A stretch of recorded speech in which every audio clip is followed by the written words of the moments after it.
Good morning. We're going to be simplifying negative radicals today, or negative radicals, negative exponents today.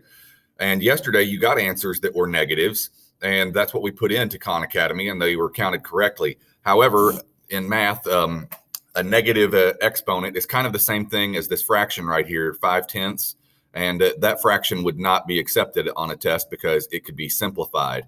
So I could make 5 go into 5 once, and 5 goes into 10 twice, so I can simplify that to 1/2. Over here, this can also be simplified. And it's actually a two-step process, and it's very simple. So the first thing is I cannot have a negative exponent answer. So to change that, I'm always going to make a fraction, and I'm always going to put a 1 on the top. Then I'm going to take this right here, and instead of 5 to the negative second, I'm going to put 5 to the positive second on the bottom of the fraction.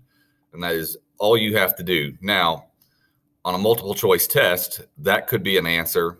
And then you could also simplify that one step further and get 1 over 25, because 5 squared is 25. So be cautious if you're on a multiple choice test. It might show both options, and both would be actually correct. This problem right here is going to be more of a continuation of yesterday and today's lesson. So since I've got a fraction that has the same bases, the x is called your base, and then the number up here is your exponent.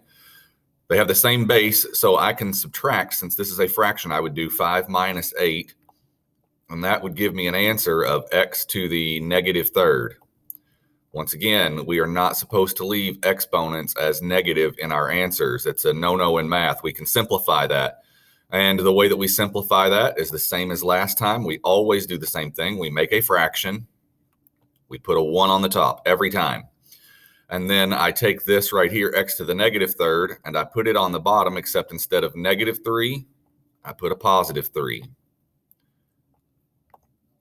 Maybe my pen stopped working on me. And there's nothing more to it than that.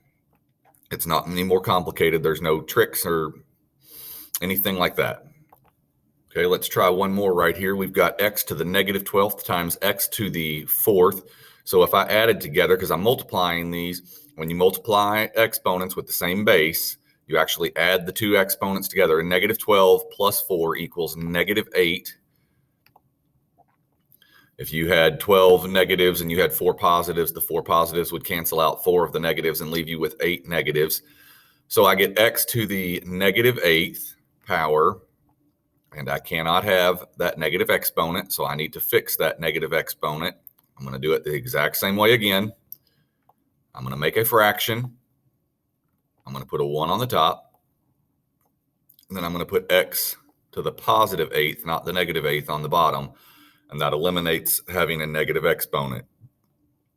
That's all there is to it today. You have 2 assignments in quizzes, and they have been assigned outside of the daily form on Google Classroom. So you've got 2 different quizzes assignments I want you to do today. I think it's 32 questions total. It shouldn't take you just a couple minutes to get it done.